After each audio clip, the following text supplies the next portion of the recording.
Hello friends, मैं शैलेश स्वागत करता हूं आपका आपके अपने यूट्यूब चैनल परीक्षा रेस पर। दोस्तों, C TET, UP TET, super TET के मनोविज्ञान की आज की इस क्लास में हम अप्रेरणा के दूसरे पार्ट के बारे में अध्ययन करेंगे। इसके पहले के पार्ट में हमने अप्रेरणा के बारे में पढ़ लिया था। उससे संबंधित कई जैसे अप्रेरणा के जो प्रमुख परिभाषाएँ थी जो अप्रेरणा के बारे में बताती हैं। इसके साथ साथ अप्रेरणा कितने प्रकार के होते हैं, अप्रेरणा को जो प्रेरक होते हैं उनको कितने वर्गों में बांटा गया है, इसके साथ साथ वो कितने प्रकार की होती हैं, इन सब के बारे में हमने अध्ययन कर लिया था। इसके बाद आज हम अध्ययन करने वाले हैं अभिप्रेरणा के सिद्धांत के बारे में। कुछ महत्वपूर्ण मनोवैज्ञानिकों के अप्रेरणा के सिद्धांत हैं जिसे आज हम देखेंगे। आइए शुरू करते हैं आज का सेशन। अगर आपको इसका PDF चाहिए तो ज्वाइन कर लीजिए हमारे टेलीग्राम चैनल परीक्षा रेस को।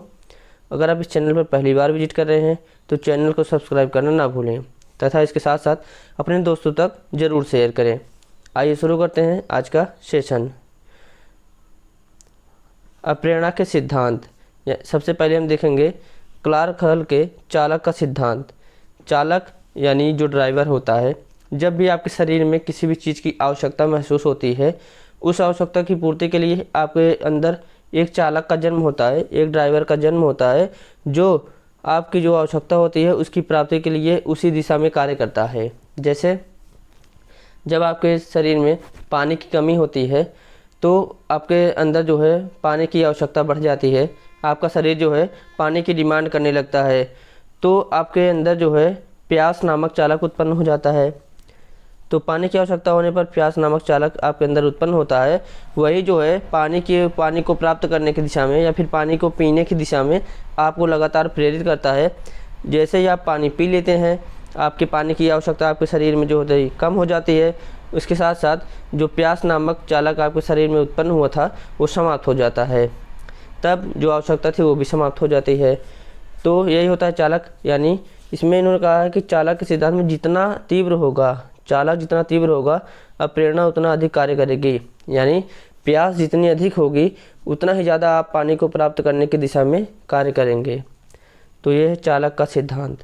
दूसरा सिद्धांत है उद्दीपन अनुक्रिया का सिद्धांत। ये बहुत ही पॉपुलर सिद्धांत है। यह है थार्नडाइक का सिद्धांत। इसके बारे में हमने पहले भी पढ़ चुका है। तो उद्दीपन अनुक्रिया का सिद्धांत कहता है कि जब उद्दीपक जितना अधिक प्रभावी होगा, यानी उद्दीपक की तीव्रता जितनी अधिक होगी, आपके अनुक्रिया करने की जो प्रतिक्रिया करने की तीव्रता होगी वह भी उतनी ही तीव्र होगी। जैसे अभी कोई आपको धीरे धीरे आपका नाम लेकर पुकार रहा है तो आप उसकी तरफ बहुत ध्यान नहीं देते हैं, लेकिन जैसे ही कोई बहुत तेज़ी से या फिर चिल्लाकर या फिर हड़बड़ी में आपका नाम पुकारता है तो आप तुरंत पलटकर उसकी तरफ देखते हैं, क्या वजह है, इतना तेज़ी से कोई मुझे क्यों पुकार रहा है। तो वो होती है उद्दीपक की तीव्रता। जैसे और भी उदाहरण ले लीजिए। जैसे अभी आप कहीं जा रहे हैं, आपके सामने कोई ऐसी चीज़ जैसे आप गाड़ी लेकर रास्ते में जा रहे हैं, ठीक, अभी आपके सामने से कोई खरगोश जा रहा है तो आप उतना प्रभावित नहीं होंगे, उतना ज़्यादा प्रतिक्रिया नहीं करेंगे। लेकिन अभी आप सड़क पर गाड़ी लेकर जा रहे हैं, आपके सामने कोई शेर आ जाए तो आपकी जो अनुक्रिया होगी, आपकी जो प्रतिक्रिया होगी बहुत ही तीव्र होगी, क्योंकि आपको उससे बहुत अधिक भय होता है। आप तुरंत ही यूटर्न मारकर वहाँ से भागने का प्रयास करेंगे। तो ये होती है उद्दीपन की तीव्रता। यानी उद्दीपक जितना प्रभावी होगा उतनी तीव्र आपकी अनुक्रिया होती है।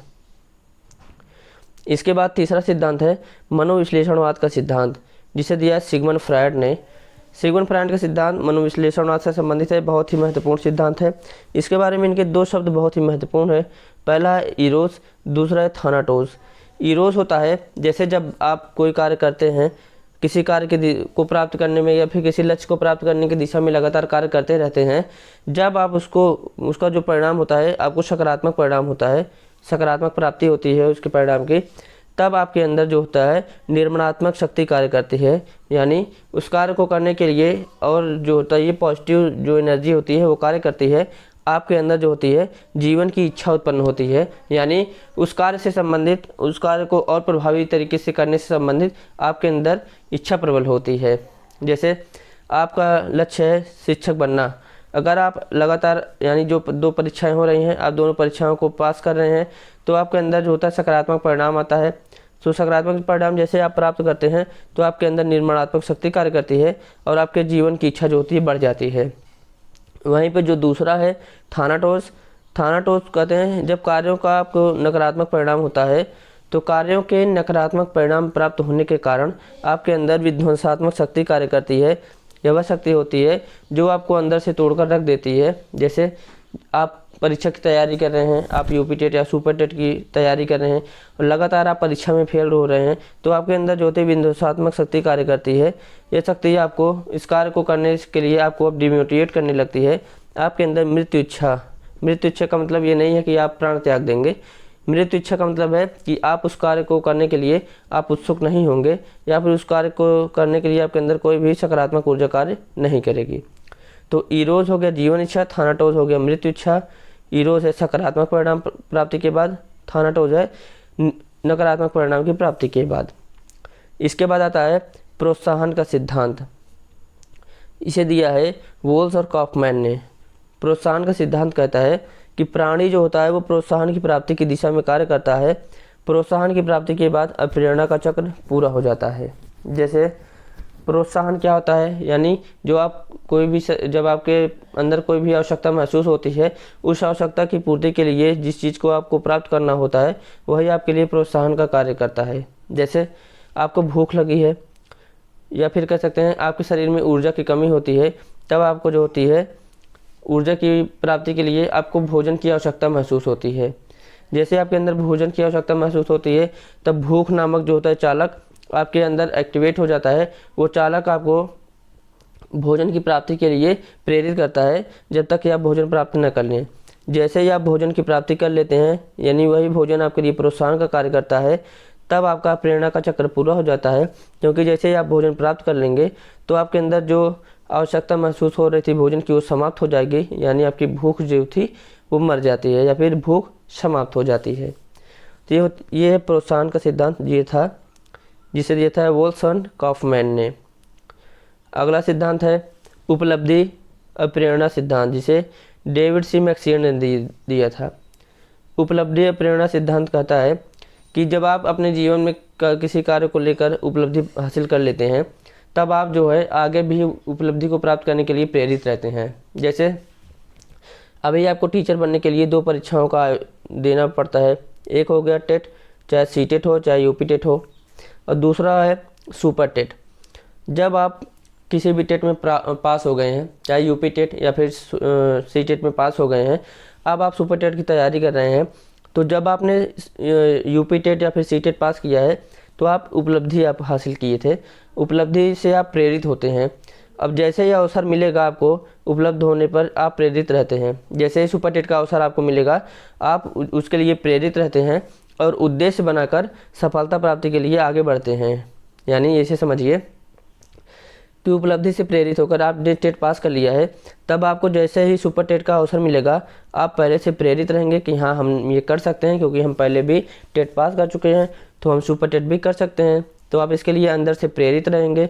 जैसे ही सुपर टेट की भर्ती आती है, आप जो होते हैं वही उपलब्धि आपके अंदर एक्टिव होती है, लगातार आप प्रेरित रहते हैं और एक टारगेट बनाकर किस सब्जेक्ट को कैसे कैसे पढ़ना है उसको टारगेट बनाकर आप जो होते हैं सफलता की प्राप्ति के लिए आगे बढ़ते हैं।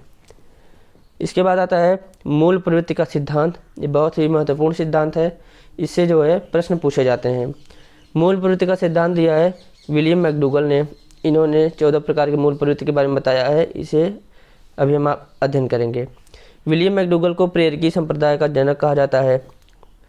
इसके साथ साथ मनुष्य को इन्होंने कहा कि मनुष्य एक प्रेरक प्राणी या फिर जीव है। विलियम मैकडूगल ने संवेग को 2 भागों में बांटा और इसके साथ साथ इसके 14 प्रकार के बारे में बताया है।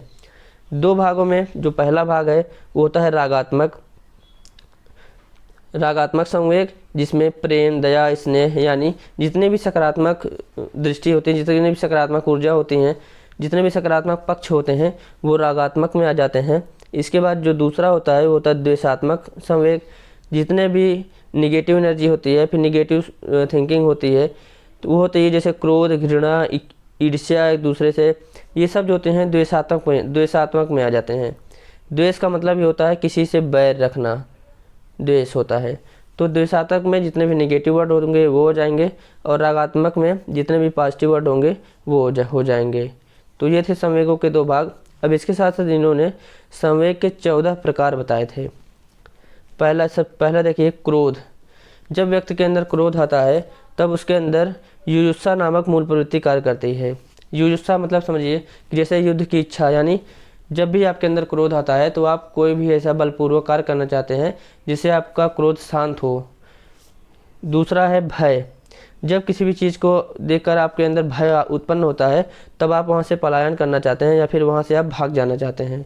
जैसे अभी आप रास्ते में जा रहे हो, अचानक आपके सामने एक शेर आ जाए तो आपके अंदर पलायन नामक मूल प्रवृत्ति कार्य करती है। आप बिना कुछ सोचे वहाँ से भाग जाते हैं या फिर वहाँ से भागने का प्रयास करते हैं। तो भय जो होता है संवेग होता है और मूल प्रवृत्ति है इसकी पलायन। यहाँ पर ध्यान देने योग्य बात है कि संवेगों को संवेग में रखें, मूल प्रवृत्ति को मूल प्रवृत्ति में। कई बार आगे पीछे हो जाता है तो वहाँ पे प्रश्न को करना बहुत मुश्किल हो जाता है। करुणा मतलब होता है कि जैसे आपके अंदर दिखते हैं कि किसी भी चीज़ को या फिर किसी व्यक्ति को लेकर आपके हृदय में जो होता है एक वात्सल्य भाव या फिर कहते हैं करुणा भाव उत्पन्न होता है, तो आप जो है किसी न किसी की शरणागत, किसी के शरण में जाते हैं। जब आपके अंदर करुणा भाव, आप किसी भी चीज़ से बहुत दुखी हो जाते हैं तो आप जो होते हैं किसी के शरण में जाते हैं। तो करुणा की स्थिति में आप किसी न किसी के शरण में जाते हैं। एकांकीपन, जैसे अभी आप अकेले हैं, आप जो है लगातार अकेले रह रहे हैं, आपको बहुत अकेलापन महसूस हो रहा है, आप एकांकीपन नामक संवेग आपके अंदर उत्पन्न होता है, तब आप जो होता है अपने समूह में जाना पसंद करते हैं। जैसे आप घर पे अकेले रह रहे हैं, बोर हो रहे हैं, आप अकेला महसूस कर रहे हैं, तो आप चाहते हैं कि जो आपका फ्रेंड्स सर्कल है, आपका जो ग्रुप है, आप उसमें शामिल होना चाहते हैं, आप अपने समूह में रहना पसंद करते हैं। इसके बाद आता है आत्महीनता। जब कोई व्यक्ति स्वयं से अपने आप को हीन महसूस करने लगे कि वह किसी काम का नहीं है, वो नकारा है, तो ऐसी स्थिति में दैन्यता नामक मूल प्रवृत्ति कार्य करती है। वो बहुत ही दयनीय स्थिति में जाने लगता है, फिर वह आगे चलकर किसी काम का नहीं रह जाता है। इसके बाद है अगला संवेग है आत्माभिमान, जिसका मूल प्रवृत्ति है गौरव। जब आप स्वयं पर अभिमान महसूस करते हैं, स्वयं पर गर्व महसूस करते हैं, आपका जो होता है सिर गर्व से चौड़ा हो जाता है या फिर आपका जो मस्तिष्क होता है गर्व से ऊंचा हो जाता है, तो ऐसी स्थिति में आप गौरव की अनुभूति करते हैं। यानी आप जब किसी ऐसे बड़े लक्ष्य की प्राप्ति कर लेते हैं, समाज में आपकी स्वीकृति बढ़ जाती है, तो ऐसी स्थिति में आप जो है आपका आत्माभिमान बढ़ता है, आपके आत्माभिमान नामक संवेग कार्य करता है और आप जो होते हैं गौरव की अनुभूति करते हैं, यानी आपके अंदर गौरव नामक मूल प्रवृत्ति जन्म लेती है। इसके बाद आता है कृति भाव। कृति भाव जिसे कह सकते हैं क्रिएटिविटी से संबंधित होता है। जब आपके अंदर कृति भाव उत्पन्न होगा संवेग, तो रचनात्मकता नामक मूल प्रवृत्ति आपके अंदर कार्य करेगी। इसके बाद आता है घृणा।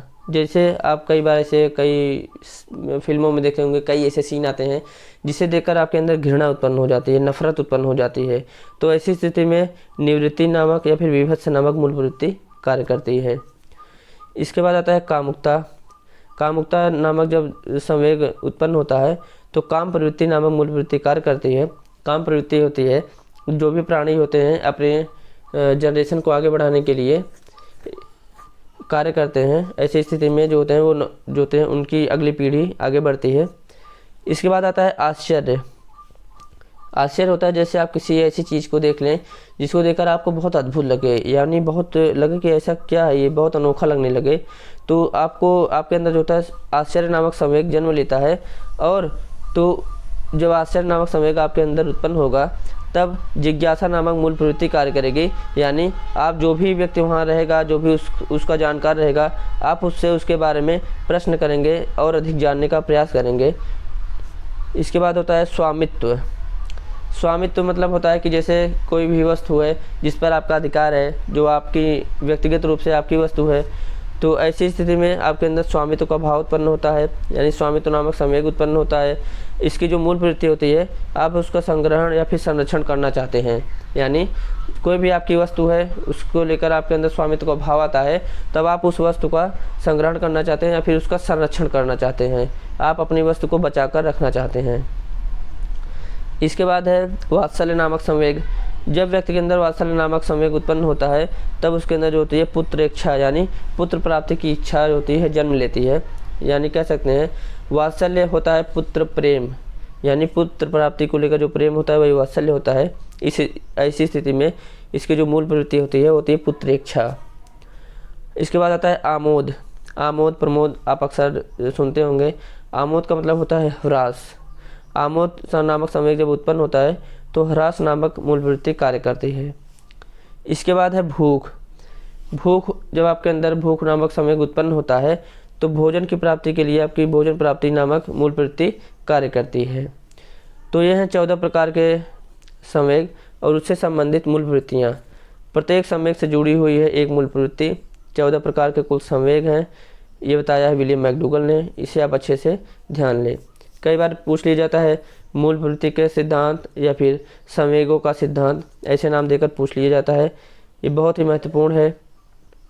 इसके बाद जो अगला सिद्धांत है वो है आवश्यकता का सिद्धांत। मूल प्रवृत्ति के सिद्धांत के साथ साथ आवश्यकता का सिद्धांत भी उतना ही महत्वपूर्ण है। आवश्यकता का सिद्धांत, आवश्यकता जो पदानुक्रमित है यानी ये क्रम से होने वाली आवश्यकता है, इस सिद्धांत को दिया है अब्राहम मास्लो ने।